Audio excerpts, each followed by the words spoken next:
am become death, the destroyer of worlds.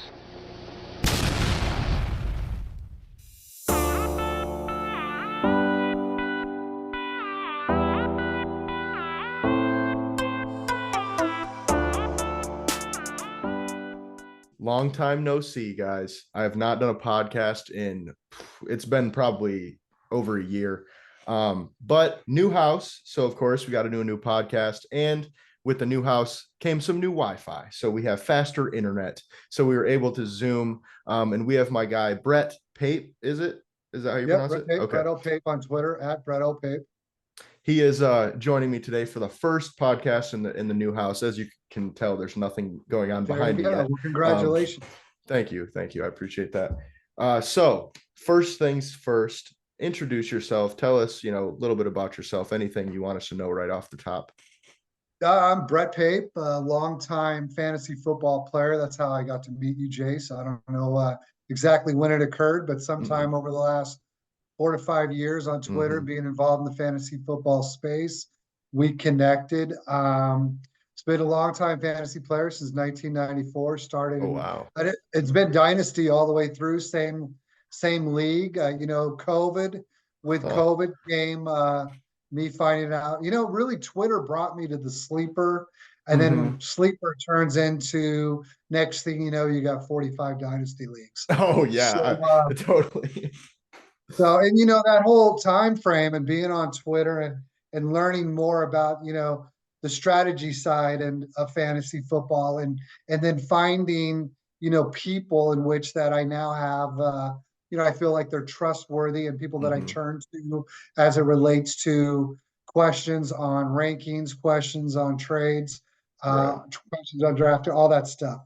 It's been an incredible resource for me as a player. I can tell you that. Oh yeah. And then it kind of turned into things as you ask about my history. I'm a former sports writer. I was fortunate enough to cover a lot of high school football over the years, covered some professional and college football as well. Nice. But with that came, a background in writing, and with that came a background in editing, which led to me being able to be a part of Dynasty Nerds for a short time.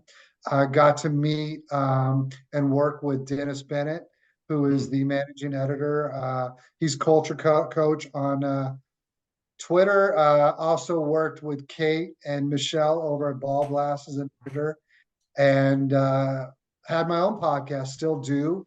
I have the Coach Approach. We're currently with Alex Johnson at Yards Per.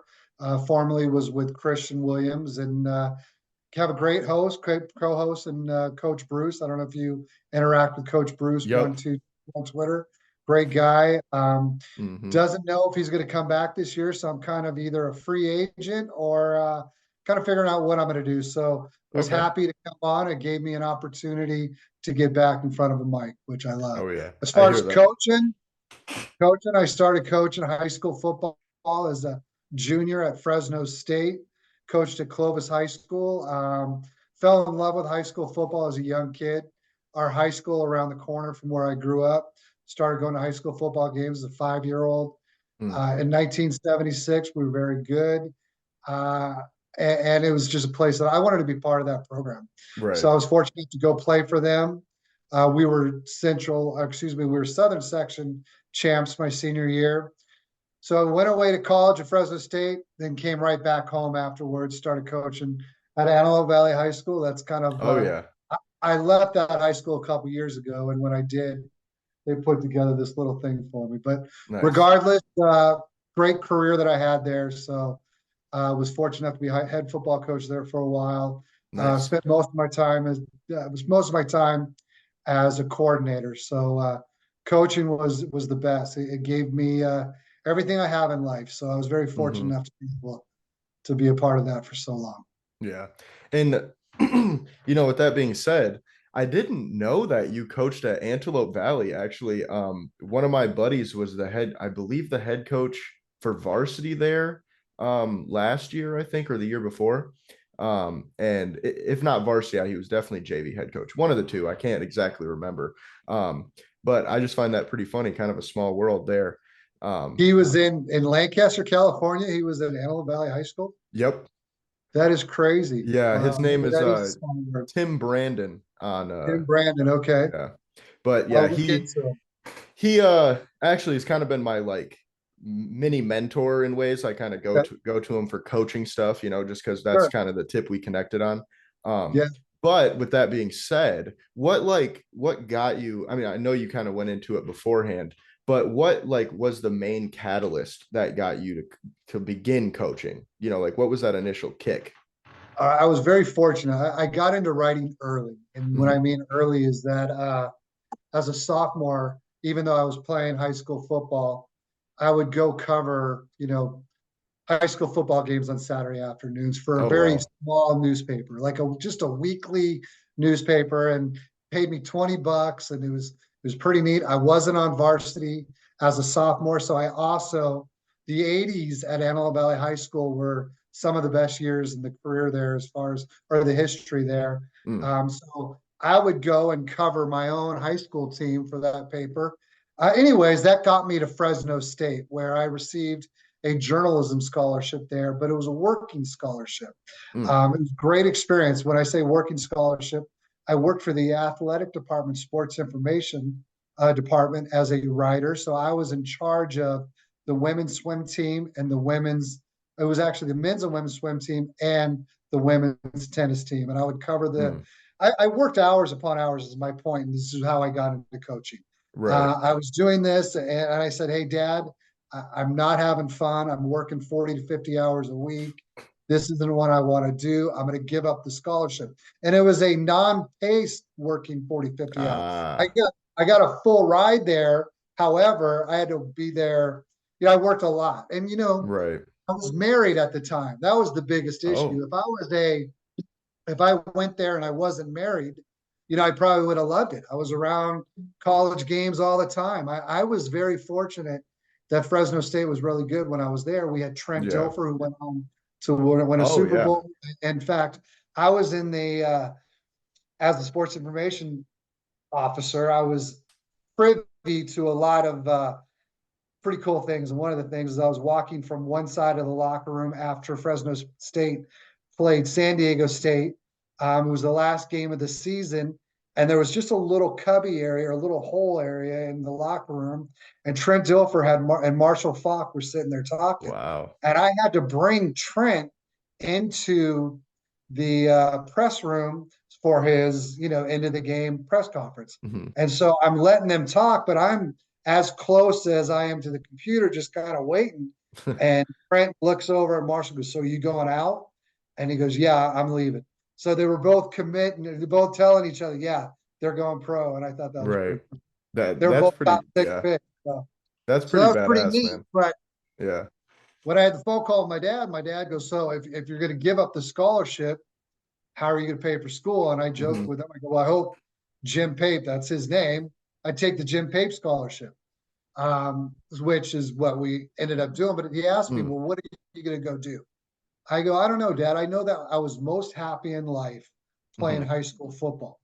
And when I said that, he said, well, shit, kid, you're 5'4". I'm not 5'4" any longer, but I was a 5'4", 108-pound wide receiver. And although I started, but there was no future in football for me, is the point my dad said. I go, no, I want to go back and I want to coach. Right. He was all for it. I was very for it. First thing I did, once that conversation, I switched my major over to PE. I called Clovis High School. It just won the Central Section title, Mm. and I asked for a coaching job, and I was fortunate enough to go there and coach for 2 years. As soon as Wow. I graduated, the head football coach at Antelope Valley High School, who's a legend, won a few CI titles. He called me up and got me a job right away, and I was there ever since. Nice. But it was just that team. I'm sure you know what I mean. You got back Oh into it, yeah. probably just being around and having a common goal, working Mhm. hard, and it brought the most out of me as a person. I felt like I never worked harder in life than I worked to get on that football field on a Friday night. A Um, hundred and, percent. and so it was something that I knew I was at best when I did that. So, Yeah. and I feel like, and it's led to a great life. It's led to a great career, and I've been able to do, I have a great family because of it. So I've been blessed. Yeah, I definitely hear that. I feel like coaching, for me, I pretty much knew I was going to be, in football in some way, some aspect since I was probably like 8 or 9. I was one of those kids where fall asleep sports center, wake up sports center, watch before you go to school, you go to school, talk about it all day, come back home, watch some more, kind of thing. Yeah, And coaching really like for me was such a crazy like I never saw myself coaching. I more saw myself on the media part of it. I thought I'd be like on ESPN someday or, something, right. something like that. And I just had a conversation with my sister one day and I was like, maybe I do want to coach. So I reached out to my own high school that I went to, and I wasn't a very good student. So they were like, no, we don't think we want you, Right. and I actually went to my rival, crosstown rival, which at the time they had not beat us in, I want to say 15 to 20 years. So it really wasn't a rivalry at that point. It was more of we play Sure. them Right. every year and it's an easy win. Yeah. So It's your homecoming every year. yeah, exactly. Yeah. Exactly. And so I got hired there as the running backs coach and I just fell in love, with the coaching. And like you said, it comes back to it made me a better person at the end of the day. It made me work harder because it was something I enjoyed. And looking back on it now, had I never sent out those emails that day or that night, whatever it was, I wouldn't have the job I have now. I wouldn't have Right. the house I'm sitting in currently. So, that was a Right. great point in bringing up the fact that it pretty much is like the reason you are where you are today, because I feel Absolutely. completely the same way. And I mean, I'm just starting out, Right. this is my third, I'm going into my third season now. So it's like kind of a whirlwind, at the Right. same time. But Well, that's awesome. That's yeah. awesome. And I just really, I got lucky at the end of the day is how I always say it. I just got so lucky to be able to have the opportunity that I have now to coach where I currently coach. Um, but back to you, my question for you is about Clovis. So Clovis High School, how did that kind of come to fruition and like how did that go? Like what was your what was your job? What was your, Yeah. Clovis, I don't know if you know anything about Clovis. Do you know anything about Clovis? I've heard of them, but I'm not like super familiar. Okay, well, they're a power in the state of California. We've got so many high schools. It's Oh yeah. crazy how big this state is. And so in the central section, it's broken up in about 14 different sections. And we're talking about big amounts. I mean, as big as a lot of states on the East Oh yeah. Coast type size sections. And so with that, the central section is where Fresno State and where Clovis resided. Very great. I mean, very strong football tradition. You got Mm-hmm. powerhouses like Bakersfield Mm-hmm. Drillers. That team was a team nobody wanted to play in the 70s and all the way up through the 2000s. Um, and so when I had the approval, I guess, of my dad to kind of switch majors, I mean, if you're gonna coach, Mm-hmm. you want to coach at the best. You want to, and I'd heard about they. It wasn't just that they won a section championship, but they ran a very pass heavy Mm-hmm. offense, and they were very successful in it for a year. I mean, year after year after year. So I heard about that aspect, and I came from with I joke about my size playing in Allen Valley High School. The reason why I was able to play there though is because all I had to do was drive off the field trying to make someone think I was running a deep route, Right. stop in front of them and stop block. Mm. Because we were I mean, it was 1987. We Right. were a I offense that ran power, blast, a counter off of it, and a waggle off of it. And that was about the extent of our offense.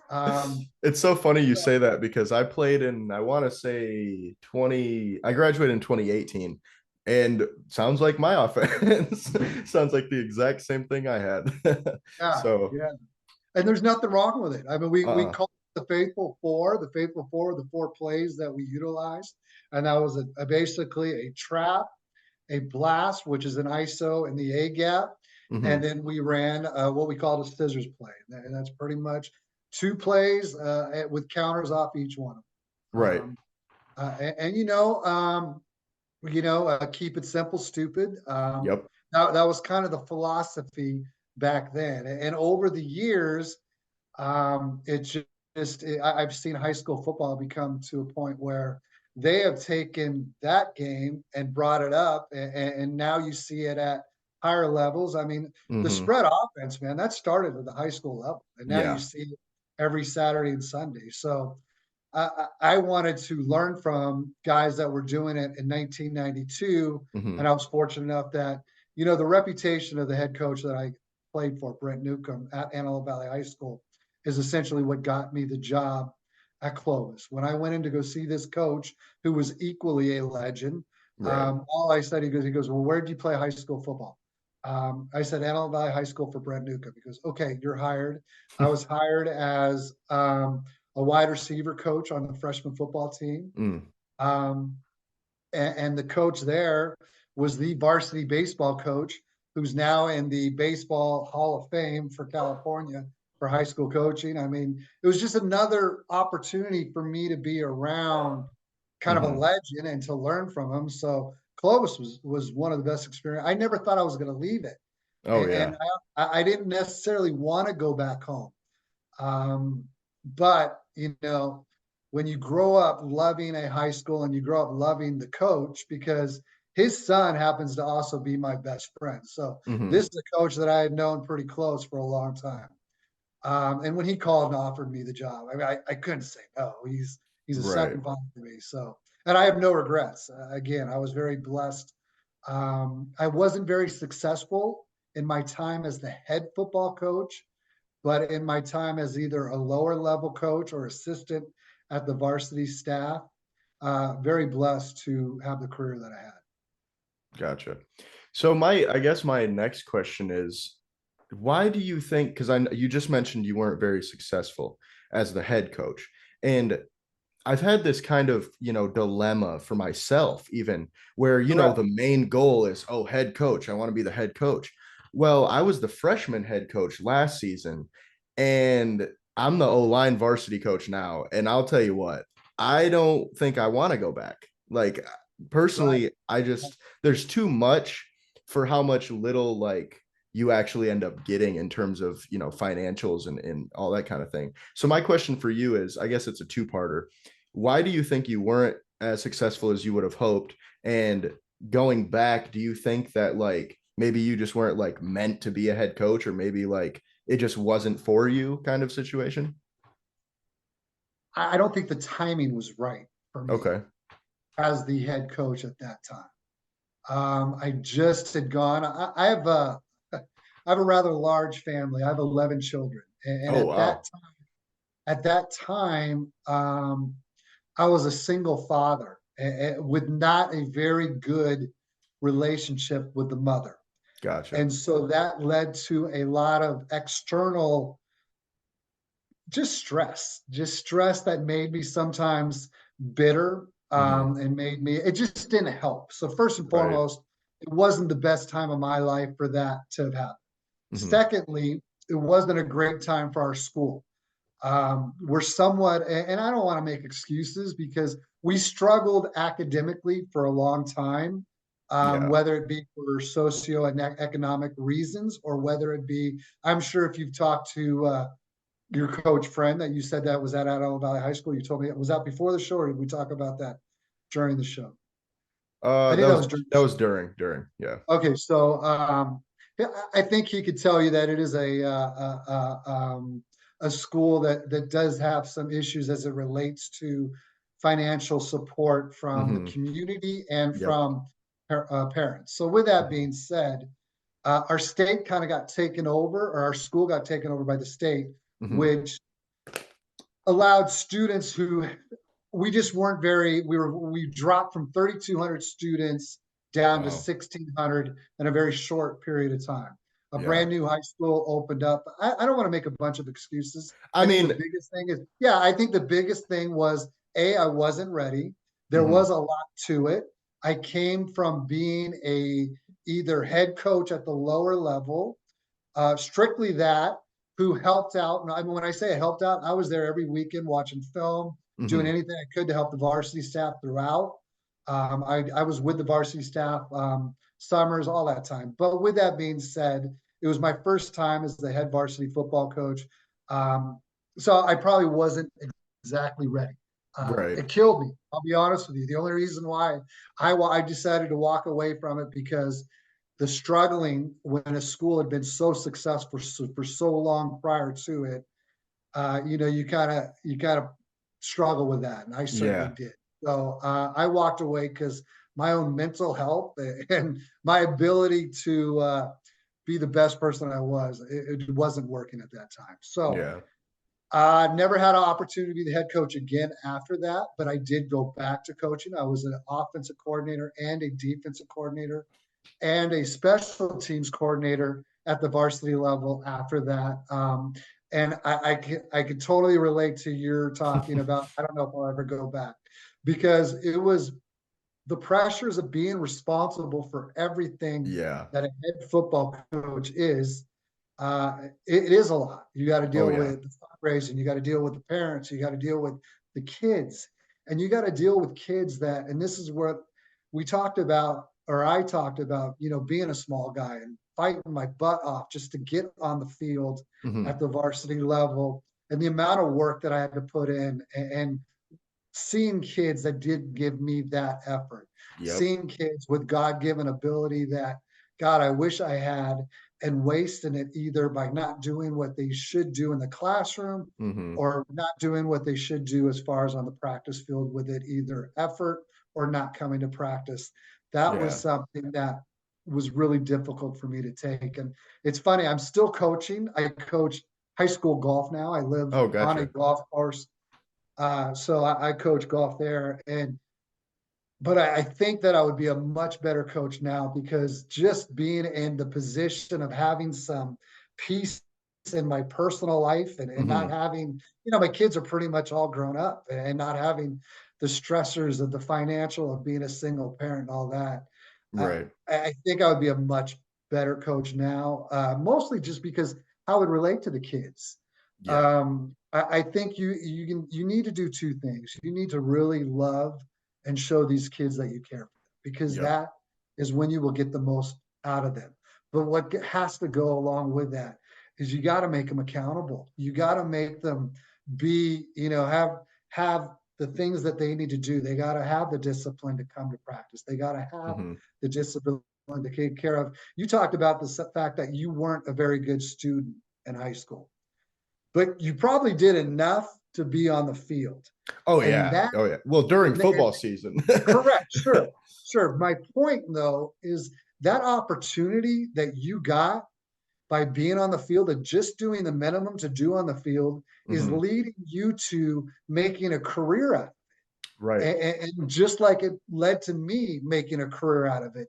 But for other people, just to go out in the world and be able to take the skills they got from, playing high school football and to Right. be that accountable person working in a tire shop or working wherever. I Hmm. mean, it's invaluable. A And hundred so percent. I would want to be a coach who's certainly a little more or just more straightforward. Look, I get it. I hear what you're saying, but you got to do this, that, and that. Man, come on, I love you. It's not that big of a deal. We've all made mistakes. Now we just Hmm. got to take care of it or do it more like that instead of, kind of losing my shit at times. Right. And I And kind of even not back to even your, losing my shit, yeah. but taking it so personally when they didn't do the things that I wanted them to do or thought they should do to be more Right. successful.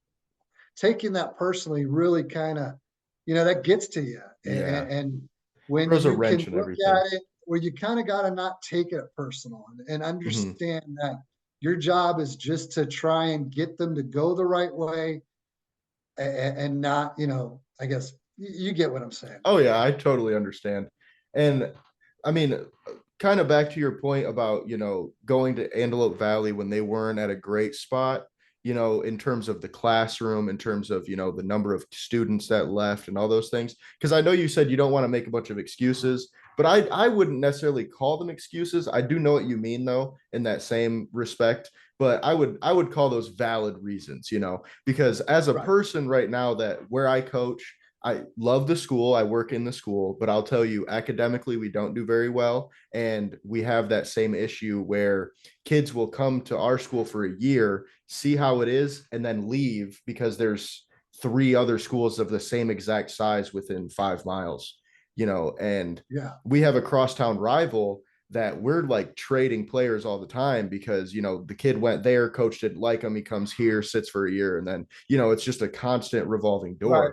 And it just makes it Yeah. so much harder, to your point, to do anything because, like, as the freshman head coach, I had, 10% maybe that of the responsibility of a varsity head coach, but I still felt Right. that pressure and that stress. And man, it was like, it killed me, especially because I was not very successful. And that's kind of why I asked that question Right. earlier, because I only won one game in my 7-game season. And we Right. got brutally beat a few times by JV teams, which that's Sure. probably shouldn't have been playing JV teams as a Sure. freshman, but that's neither Right. here nor there. Can't really expect us to win those games, but Sure. Right. shouldn't have gotten beat as bad as we did either. So it's kind of, in that it's an odd situation. But with that being said, um, I kind of am in a similar situation that you were to begin with, in that kind of an odd, we haven't been very good in. I don't know if you've ever heard of TJ Duckett. I have. He went where I I'm a coach. longtime fantasy football player. Oh, see, I mean, exactly. so Michigan State, I'm, Right, and running backs in one quarterback leagues back in the day right. We're are the fucking everything. thing. Now you Right. can't. Now running backs mean nothing to anybody. But Hmm. back in the day, they were yes. Shoot, TJ Duck, 3-4 years ago, everybody was drafting running backs in the right? first round. Now it's wide receiver, quarterback. It's just, Yeah, which that we'll get into that conversation a little bit later too, because that's a good one to have. But TJ Duckett, he played at the school I coach at currently, and his dad is our track coach, and actually I coach track as well, so I work nice. under his dad currently. But since TJ Duckett, we have sucked. Since he left, we have been absolutely terrible. And I mean, like 2 games a year, that's it, every single season. Like I I was at Parchment, and that's probably about 8 miles, 10 miles away from Norix.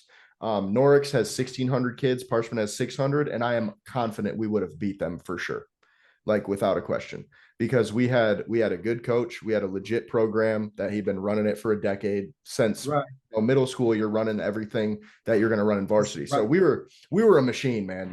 We missed the playoffs my junior year, but we made them when in my senior year. I didn't play, but that's another conversation. Some academic stuff, and sure.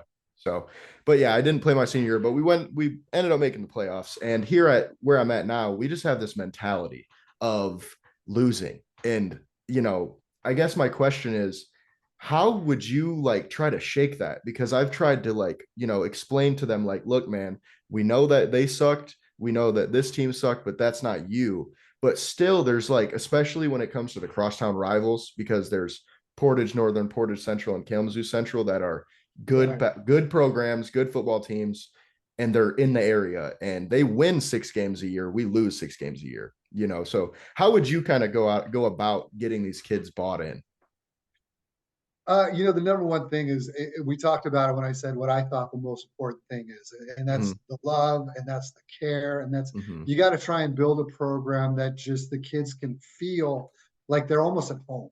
And Right. if your school is anything like my school is, and that's the environment for a lot of these kids at home wasn't great, Yep. and so their best experience of the day was when they were in our presence. Mm-hmm. And so with that being said, I think that is something that you got to try and just have it be at the forefront of the program.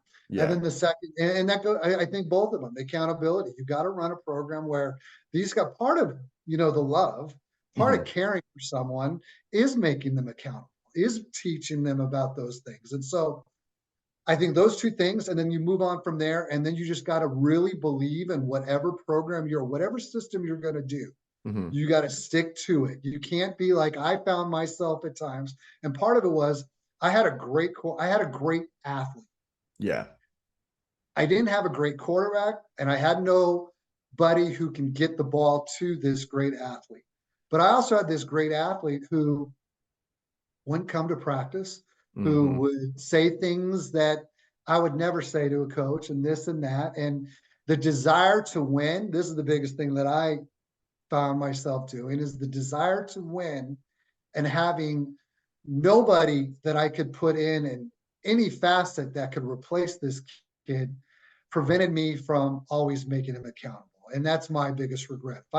If I ever had a desire to go back, that would never happen again. And I'm Mhm. not talking about kicking him off the team right off the bat, but I'll tell you, Right. there would have been there would have been repercussions in which, this wouldn't have continued. And if it would have Mhm. continued, he wouldn't have continued playing. Right. Because you talk about having a 1-win season. I had a 1-win season with him. So what was the difference? I basically sacrificed my own feelings of what's right Mhm. for the opportunity to get a win, and it still didn't happen. So I Right. basically sold my soul, and we didn't get the benefit of at least winning more football. So that's important. But Yeah. you got to stick to a system that you're going to run, and whether it be my faithful four from back in the '80s, Mhm. or be something that you're going. And I don't care if you switch it year to year, because I get there are times where you may look and you say, yeah, we've got that quarterback. My Mhm. junior year in high school, we had a 2,000-yard passer. My Mm. senior year in high school, we had a 2,000-yard rusher and probably passed for 400 yards. Right. But it was always the same offense. But you found Strengths. what worked best. Yes, um, but just stick to it too. Work Mhm. hard, stick to it, and take care of the kids. And I think you'll see good things happen. Yeah. I couldn't agree more, because I went into the season, which is kind of funny that you say that. I went into the season with the mindset of like I was going to be that coach that I don't care who you are. I said this all the time at practice. I don't care who you are. I don't care how big you are. I don't care how fast you are. You'll be off this team quicker than you can think about it. You know what I mean? And I found that going into the season with that kind of mindset of I'm not going to be for no BS, for lack of a better term, really helped. And it did hurt in other ways too, because it led to some kids, we had some issues with freshman JV varsity kids getting moved up and all this kind of thing, Right. and coaches not being in the know about it and like all that situation. So it got kind of hairy for a while with the kids. They didn't really know who to listen to, where to go, and what to Sure. do. Yeah. So I think Well, that that's got to led, stop. yeah. Let me just Oh, cut you off. yeah. That's got to stop. Oh, it already did. Okay. All right. Yeah, they fixed that problem. And so I think that led to, some more buy-in though at the same time from the kids that saw me do that to those Yeah. kids. And they're like, oh shit, this guy's for real. Like he's not gonna just let you do whatever you want. So when at the end of the season, so long story short, blowout first game, blowout second game, JV third game, we only lost by 16. And that's because me and the other coaches grinded tape so hard that it was like 4 hours a day for that whole Right. week. And we lost 16-0 to a JV team, which might not sound like a win, but No, but it's a yeah. morality win in my opinion, because we Yeah. lost 44-0 back to back, or 44-0, 44-6. So it was like 16-0, let's go. Yeah. Yeah. Um, Right. but and then we lost, two more games after that. So we were 0-5 at the time of getting our first win. And we went into that game with 17 players. I started the season with 35. Yeah. That was So that when I talk about I should have kicked the kid off. But I had mhm. 17 players playing varsity football Oh in a wow. league where on a Friday night I'm going over there with like 17 kids and I'm playing the CIF champions Mm-hmm. of the year before. I'm going, we've got no shot. And Right. it's hard not as a competitive person, you get it. Oh yeah. It's no fun. It's It's no fun. rough. And honestly, that a part of me is really glad it happened to me now. When I was the freshman head coach instead of varsity head coach, because as the freshman head coach, people don't really expect too much. They're like, as long as the kids aren't fighting on the bus on the way home, we're good, Right. and Yeah, I right. mean, it's just one of those situations that they're not expecting too much out of you. So Sure. it wasn't that big of a deal that we lost that much, which I think I'm a very competitive person, but for some reason it didn't bother me that much. And I think it's because I knew going into the game, we really don't have that much of a shot. So we're just going to try to score. Like that was every Right. game. I wasn't even trying to win. I just wanted to score points. And, you know, our final win, like I said, we had 17 kids. and we had kids playing O-line that were barely tight ends. You know what I mean? Like, and Yeah. that's part of the reason why I'm the O-line coach now, because in the first meeting, he basically told me, like, look, man, with what you did with those kids, we're going to see you up here next year, you know, basically. Right. And those kids, though, they didn't see the field beforehand. That's kind of the point I'm getting at here, is they Sure. didn't see the field at all. And they were just hungry. They were at practice grinding, you know, and then all these, there's like a 6 kids that get moved up at once. Well, everybody's got to play now. So those kids wanted to be on the field more than the kids that were better. So they ended up Right. playing better, you know, and it turned into Bought in. exactly. And it turned into like a legit culture that we were building that I felt good about. Like refs would come up to me after the game and be like, hey man, I know you lost, but you're doing something right. You know, like it was really cool to get that, like, That's you know, awesome. handshake after the game from the other coaches and stuff. Like, not much you could have done, but you did your best, essentially, kind of thing. Yeah. So it sucks that we lost so much, but I'm kind of glad that it happened the way it did, because A, it helps me a lot. B, teaches the kids, man, because these kids came up with a big head. You know, they thought they were gonna break records and all this stuff. Right. And then they go 1-6. It humbles them a little bit, but also it taught them to fight through adversity, you know, and Yep. that's, at the end of the day, that's what we need, because like I said, we have that losing mentality. And I think I kind of broke that even while losing, which doesn't make any sense, but it just felt like it in the moment. But No, I'm, it did make sense because yeah. I'm a process guy. Mhm. It's like when I look back on the seasons in which I was a part of 3 section or 3 state championships, Oh so to shit. speak. Hold on. Hold that Go ahead. thought. No, I'm sorry. I just got a prompt saying that I have a minute left so to record. So I'm gonna go ahead and stop the recording. Got it. And then we'll pick back up. I mean, you talk about championships and wins and losses, but for me, it's always been about the process. And that's where, you talk about how at the end of the day, you look back at that season and you change the culture without changing the fact that you guys didn't win. Mhm. And that is important. Those things, the process and what you guys did to foster a culture that allowed that to happen, that's the stuff that's important. That's the Oh stuff where yeah. you get, because again, we talked about earlier where, just the working on a common goal is what we enjoyed most when we played. It's the same thing as coaches. And Mhm. man, it's always been about the process for me.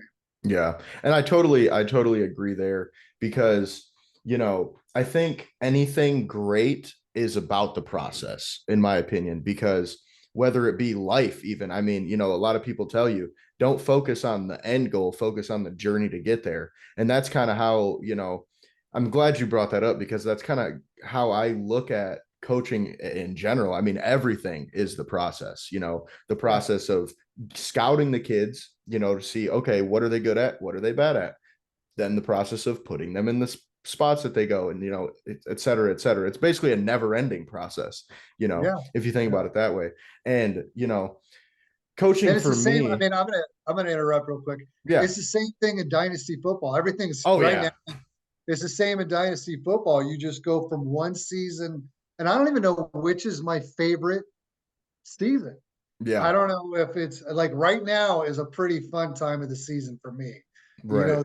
The diving into the draft process and Hmm. so forth. All right, sorry. Go No, you're ahead. good. And Process actually, is everything. speaking of that, you know, maybe we could talk about fantasy at this point. For me, Dynasty, like, so, you know, you talked about your background in fantasy.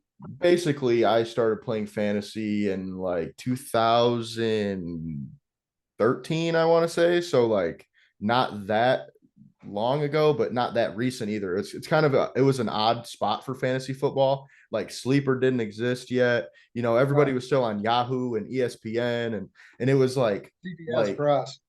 it's right. And it's funny, I kind of like refer it to like the silver era of fantasy football, because that was when stuff was really getting good, you know, in terms of the history of fantasy football. That was when like computers were really like becoming the thing You that have you no did. idea what we had to do in 1994.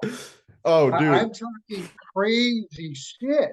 Dude, And I Go ahead. I mean, like, okay, let me give you an example. We have an incredible way. We've done it from day one. Hmm. Our waiver wire, we don't have your typical waiver wire, or, what we do is if we're fortunate enough, or if there's someone, if a Sam Laporta, which he wouldn't be in Dynasty, but let's just say, how about Puka Nakua last year? Hmm. All right, so we're sitting there after week one in my home league last year, and Puka Nakua is not rostered by anybody. Hmm. Okay. So free agency works like this. By Wednesday night, we put in a bid on said player, on Puka Nakua, but you're Right. bidding real cash that we have to Oh. pay, and there's no maximum. Oh shit. Did that just go into the pot?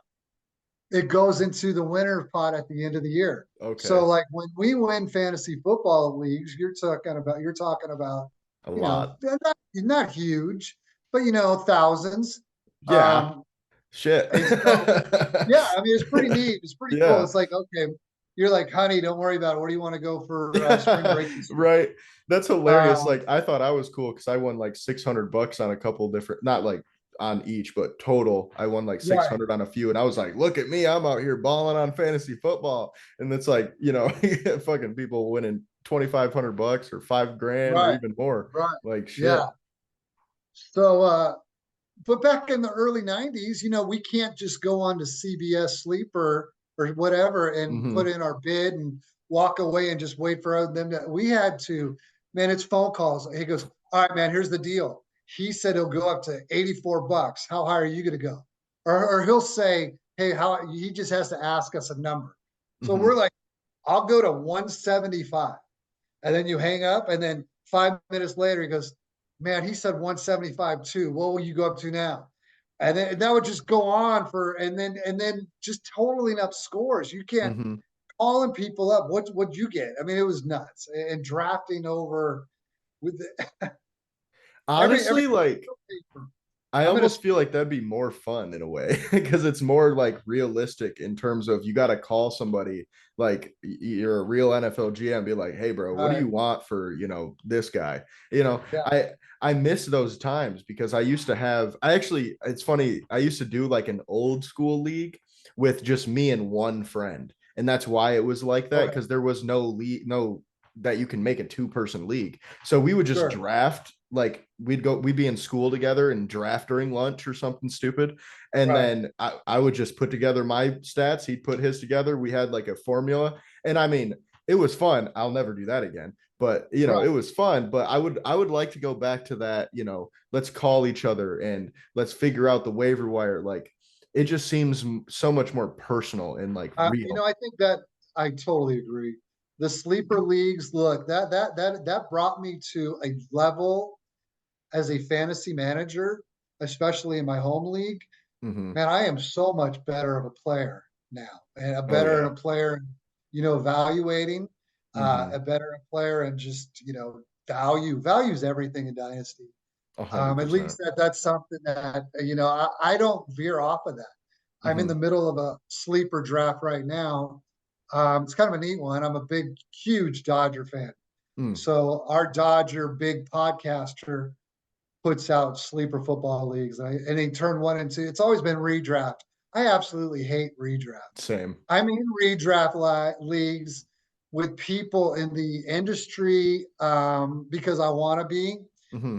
What I do like though is it allows me to be in leagues in the industry without having to make a commitment to another dynasty Dynasty. league Right. because I'm overwhelmed with Yeah. it.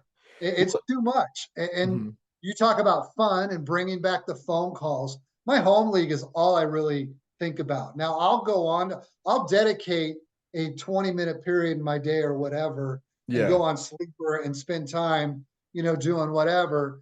But when I go to sleep at night and I'm thinking about a rookie draft, it's going to be the Hmm. home league rookie draft.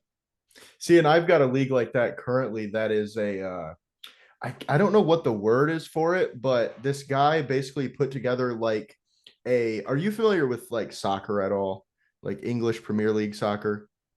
I'm not, but Okay. I'm familiar with Ted Lasso and Okay, so you'll understand at least. So like he's basically doing a Champions League Okay. with like 4 different fantasy leagues. So the Okay. winners of each league play each other, I think, for the first like 3 weeks of next season in a different Okay. like scoring thing for an extra like $1,200. So it's like Okay. pretty sweet. And it's pretty cool, like Right. pretty cool idea that he came up with. And that is the league that I go to bed thinking about, because that league actually was the first year, and I did win it this past season.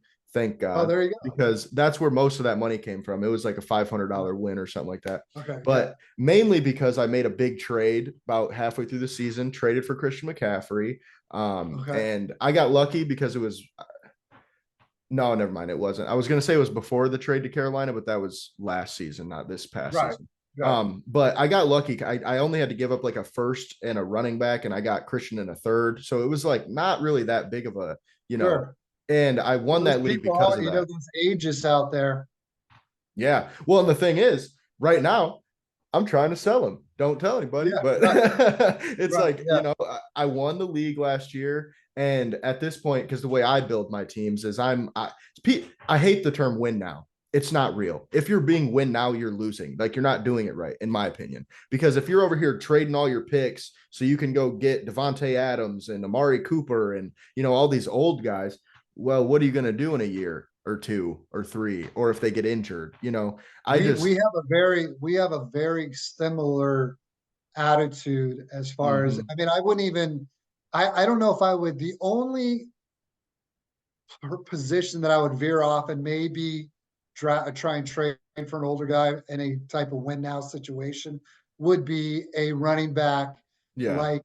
like I made a late season trade for Jalen Warren. I'm going to do something like I don't make. It's funny. I'm going to say this because everyone in my home league said, "Oh, tell me I'm full of shit." But Hmm. in those sleep, I don't make a lot of trades. I don't know if it's Yeah. because I'm intimidated in the leagues that I'm in because Right. there's always that what is that disorder where you like I don't fit, I don't belong. I mean, there's no way Yeah.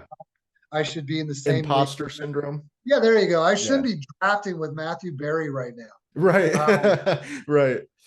and so because of that, I'm not very active, Yeah. and I try and lean on like when I see a trade. I'm like sometimes you just wake up and there's this just batshit crazy trade offer, and you're Hmm. like, thank you, Lord. And I'll tell Right. you, I woke up to a Henry Ruggs during the preseason.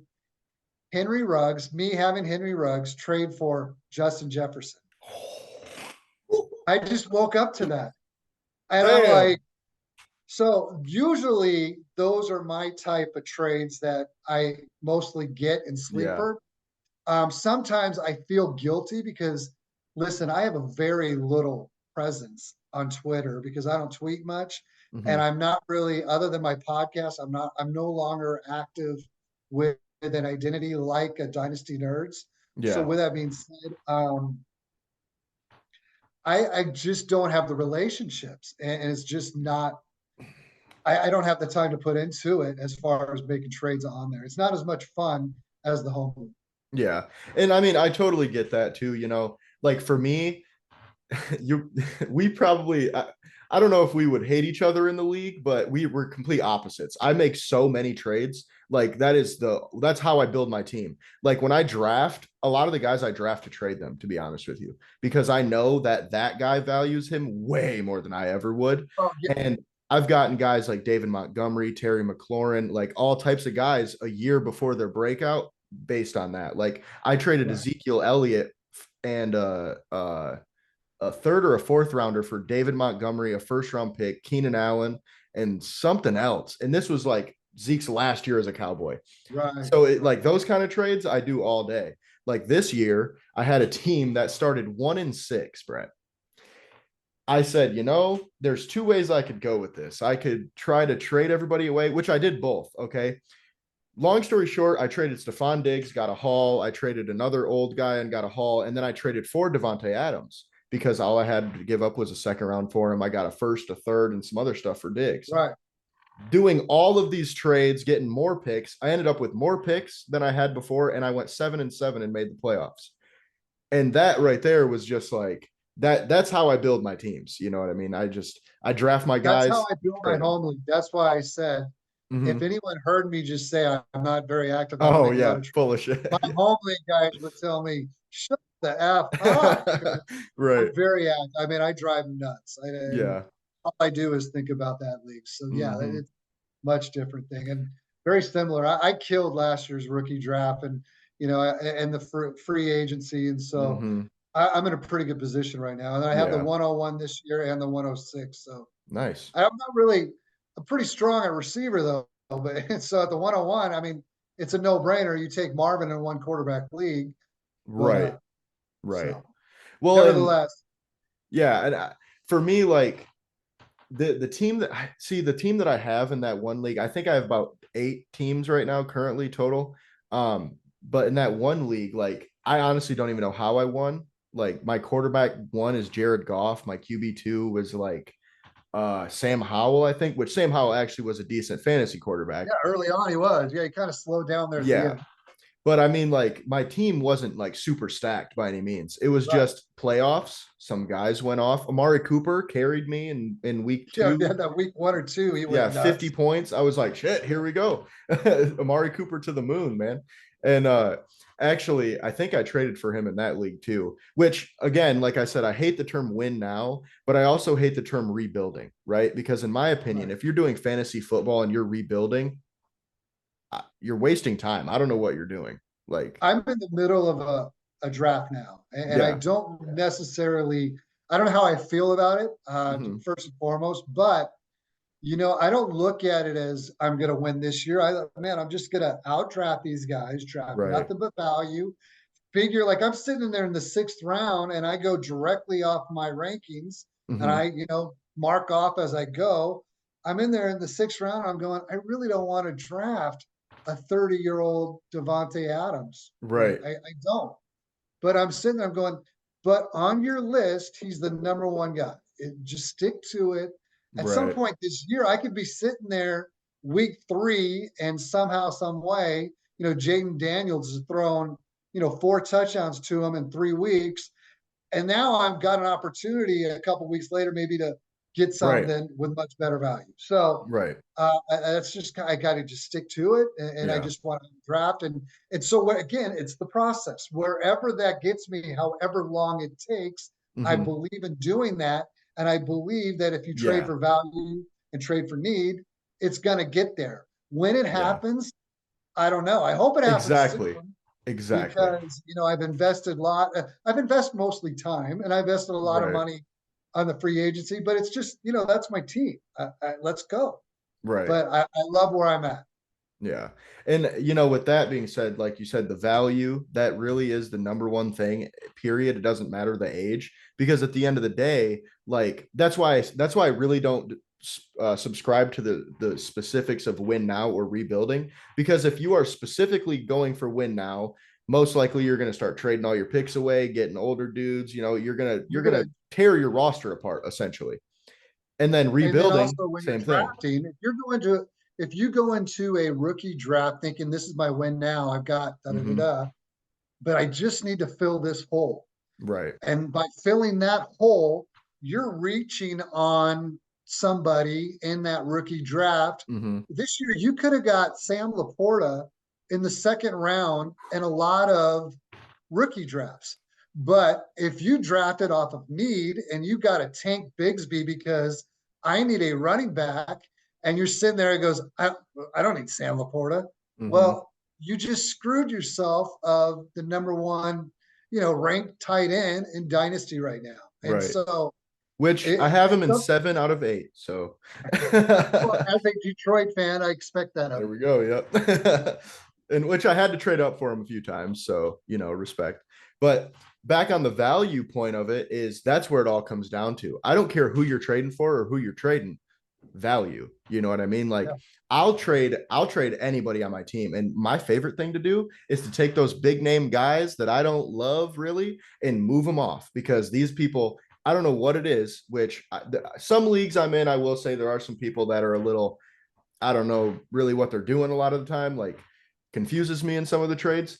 But there's a lot of that, like, oh, I'll trade for this name and I'll give you this young guy and some picks because, oh, this young guy, which another tangent is, why do people hate depth? I'll never understand it. People, I'll put a guy in a trade as like a throw in, and they're like, "Oh, he sucks. I don't want anything to do with him." What are you going to do when your guys get hurt then? Right. Well, I would say, I mean, what kind of roster size is big? I don't Right. know what kind of you're if you're in dynasty, I think roster sizes are huge. Yeah. But with that being said, the trading aspect, I totally agree on all of that. And I Mm-hmm. look at trading at sometimes I'll be bored Yep. during the off season, and I'm looking at like, okay, so I'm looking at my number 79th player in Dynasty is Calvin Ridley. I have Calvin Ridley. Okay. Mm-hmm.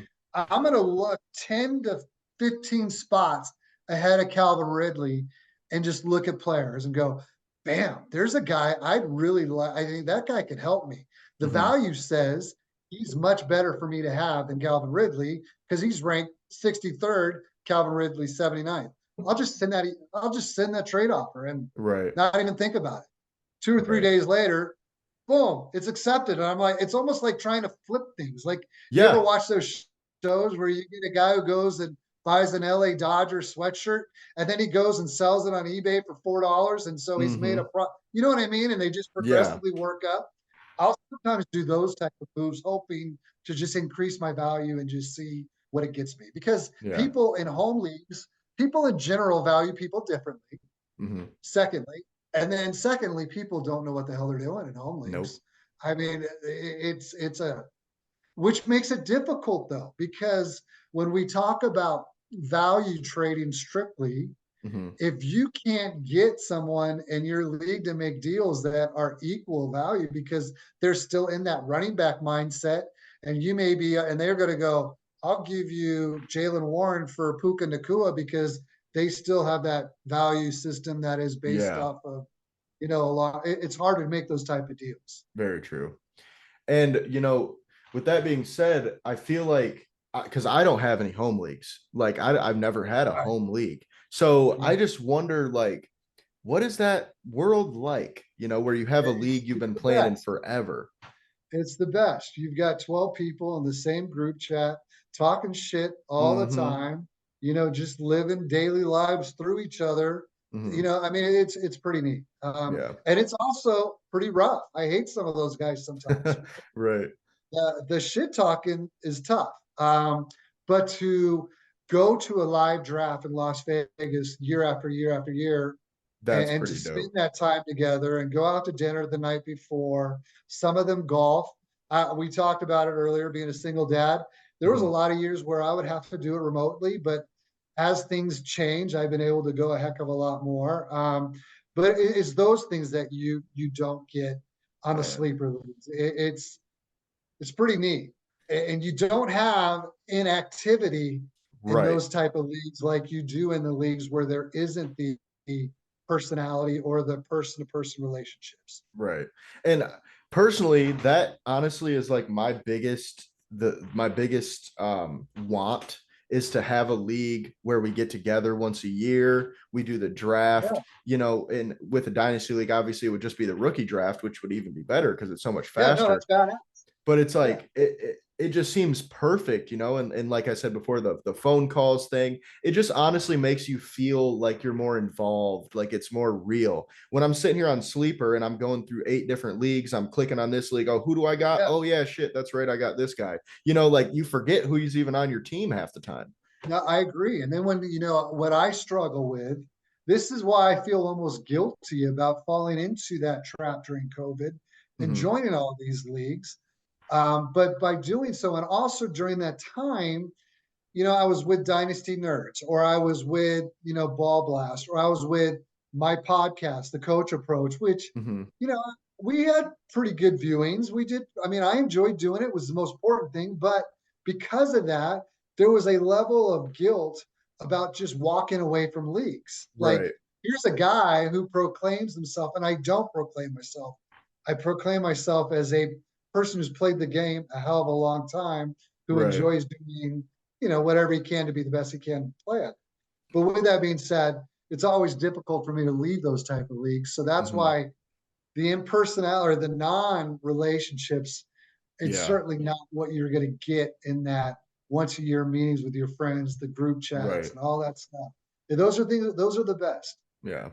You And got to do it. You got to put one together. and that's the thing. I've tried so hard, man. The problem is the there's a few problems, but the biggest one that I can think of is the age that I'm at currently. A lot of my friends either they don't play fantasy football or they do and don't care enough to actually do something Get like like that. let's go. Yeah. Yeah.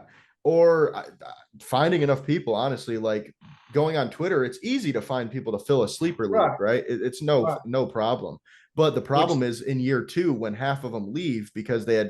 they didn't care in the first place, you know? And I Right. wish I had like a group of, 10 to 12 that it didn't even have to be in person. We could just Zoom it, you know what I mean? Right. Or Yeah. something. And then that way it's more face to face, more personal. And again, we're playing fantasy football, right? To feel like we are a GM at the end of the day. That's what Absolutely. we're all doing it for. Yeah. That just adds to that. It's like I don't know. I'm sure you've seen the movie Draft Day. I watch that movie religiously every year, probably the day of the It's draft or awful the day though. before. It's cool. It's neat. It's Yeah. fun. But holy shit, those trades, that whole frick, that was terrible. Yeah. Oh, never would have happened.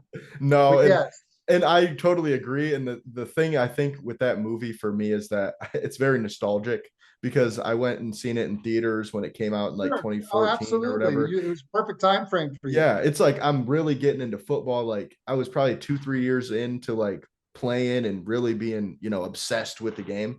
And then that movie Yeah, came out and I'm I'm the like, oh grumpy shit. old man on his yard going, get this shit out of here, man. Who's making that Right. fucking trade?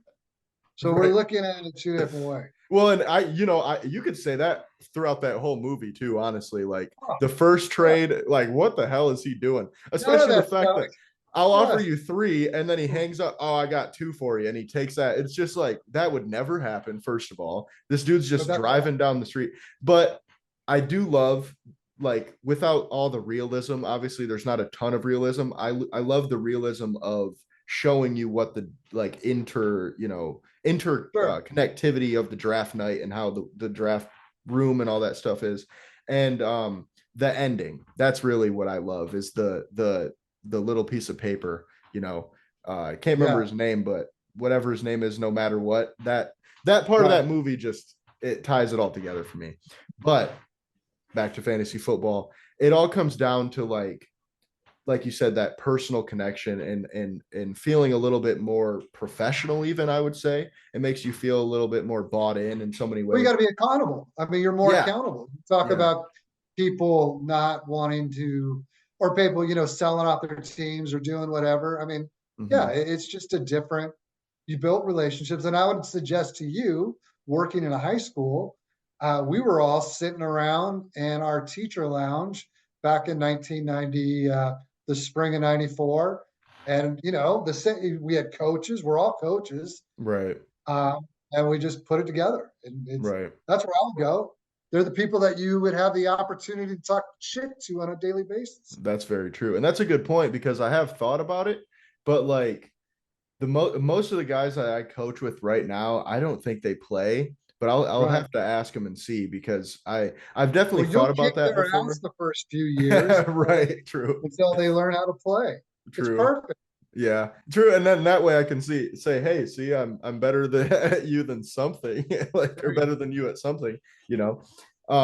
But with that being said, into the more fantasy football dynasty aspect, going into this year, I know you said you're doing a startup currently. Who are a few names that you've been just like maybe not maybe don't give out your secret sauce, of course, but who are some names that you've just really loved coming into the season? Maybe you didn't draft, but would have loved to, something like that.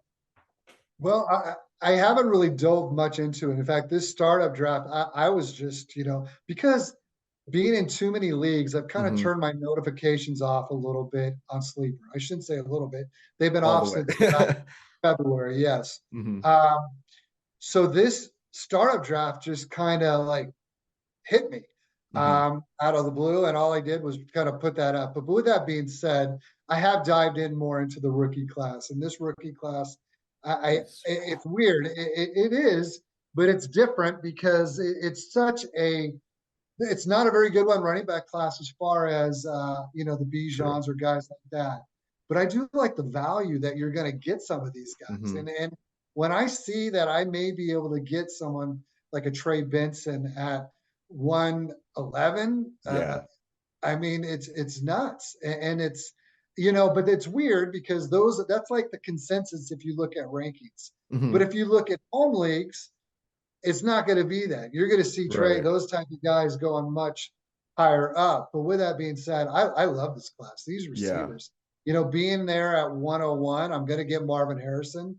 I feel like he's someone that I don't have to really worry about. I feel like I've thought about possibly moving down to 102 because I'm a big fan of Rome Odunze. I'm a big fan of Malik Neighbors. Hmm. And then, holy crap, we've got this tight end and Brock Bowers. Hmm. And then, I want to break every rule in one quarterback dynasty. I want to reach on a Caleb Williams. I mean, I love Right. class. And I love the fact that if I was in a league of industry type players, I would be able to get a Trey Benson or a Brooks later in the drafts. I was Right. seeing Ray Davis in a one quarterback rookie rankings today at like pick 33. And Wow. to me, that's now obviously no draft has happened, but that's what I saw. And I'm looking at thinking there's no way in a home league that would go that way, but there is going to be great value as far as running backs go in rookie Oh drafts yeah. this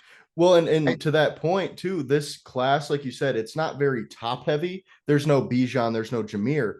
But look, running backs is my bread and butter. That's like my number one thing, scouting. That's why I started as a running backs coach. I think there's 6 in this class that are legit. Like there's going to be probably even more. It's not top heavy, but it's very deep. Like, No, Jonathan Brooks and the Blake Corums and the all those guys. And then there's guys like my personal favorite, Tyrone Tracy. I know probably don't hear about him a lot, Purdue, but Purdue, yeah, this kid, he is going to be nice, man. former wide receiver. You talked Hmm. about Antonio Gibson earlier, Hmm. He's so and at the combine, he completely wowed. He was top 10 in every single statistical category. He was number one in the 3-cone, the shuttle, and something else. And the craziest part is I didn't even know who he was until I was at the combine on Saturday. And the way he moved was like he like if he didn't have the number one 3-cone, I would have been surprised because he was just like the X wide receiver, I think is what it is. He right, can just that quick shift, the being able to right, get yeah, in and out, it was the insane. hips, yeah. Yeah, exactly. And it was on that little running back drill where they just do that little cut at the end. It caught my eye. And ever since then I watched him throughout the whole day. Then I went back and looked at all of his measurables, and it was pretty wild for a guy that only had I think it was 164 carries in college. I mean, 24 years old, only less than 170 college Right. carries. He had 1,200 from scrimmage last year, and I want to say 8 or 9 touchdowns. I can't exactly remember, but he's going to be the guy that I grab 4th and 5th round in every single league that I have, just because he's got that athletic profile. And there's a Those lot of guys are those. fun. Oh yeah. There really is. And that's why I feel like, man, I wish I didn't have 106 Hmm. because I'm sitting here and I have these, values everything. Take this guy, and I really want a Trey. I really want a Jonathan Brooks. I really want, but if I do that, I'm going to be reaching, in my opinion. But I like them. They're exciting. I thought Hmm. what we saw from the Florida, shit. Florida State kid Benson was pretty impressive this weekend, Yeah. and I'm excited about. I'm not sure exactly. I would love for his landing spot to be Green Bay and about, pick 98. Hmm. But I'm not sure exactly how it's going to all go down. But I also like the USC kid, Marshawn Lloyd. Oh I yeah. feel like he's someone who gets you a 3-down back. I feel like he can come in and contribute right away. And I think there's a lot, just like you. I think there's a lot of guys like Hmm. And I think that could be said for every position, maybe outside of tight end. Tight end outside of Brock Bowers. I mean, there's a few guys, but nothing like a Sam Laporta or Dalton Kincaid from correct. last season. No, But there are so many good receivers in this class. This honestly might go down as top 5 class ever. It's already like getting there in terms of how many guys are going to go in the first round and how many are going to go in the second round. And we're just going to see so many receivers drafted this year. With that being said, Nine quarterback guys, is the same way. guys. 9. Yeah. I was just gonna say, yeah, 9 guys inside of 4-4 It's wide insane, receivers. man. Like, and we had the guy who broke the record for the 40 this year. We had guys 6'4, Xavier Worthy. 220. No, it's a historical class. Yeah. I mean, we haven't even mentioned Brian Thomas. Yeah. I'm really excited from his possibilities and where Mhm. he's going to go. I mean, every one of those guys that you talk about feel like they can, just over the last few years, if you look Yeah. at the receivers in general, it's been, I don't know what's going on because it's been a wide receiver heavy kind of drafts over the Mhm. last few years, just with talent and I don't know, the game's changing Yeah. because what they're producing at the college level is pretty impressive. Well, and you know, you even look back a few years ago and Justin Jefferson and Jamar Chase in back-to-back seasons breaking the record of, you know, Right. receiving yards and some other You records look as at well. Puka, I mean, Puka, yeah, exactly. There's been even to that Puka respect. Amon-Ra St. Brown. I mean, he's a guy that just came out of nowhere in the fourth round, and absolutely. Yeah. he's you know a top. I want to say top He's thrilled 5 though, fantasy. because being a California kid, Mm-hmm. seeing him at USC, I was shocked watching the draft that he was falling Yeah. that far. Well, and for So me, I'm like, not surprised that he had that career. I yeah, shouldn't say I'm not surprised. I think I never imagined him to be like this, right. but I also never imagined him going in the 4th round. Yeah. And I think for him, it was just the 40. I mean, the speed. If he would have ran, 4.5, he would have been drafted way earlier. But when I think he's 6 foot even, like 180, something like that, maybe 200. He's probably up there now because we use him as a running back a little bit. But when you're that kind of kid and you also run a 4.6, Right. people are going to start going, well, how good could you even be if you can't run faster than anybody, like realistically? Sure. But I've had this conversation with a lot of people before, specifically coaches. Route running, man, getting open matters more than anything at all, and being able to catch it. It's all you need to be able to do as a wide receiver. I don't care if you run a 5 flat. Well, that's why when we talk about, let me just, you as soon as you start talking about route running, it made me think of Lad McConkey. Oh yeah, I love him. He is impressive.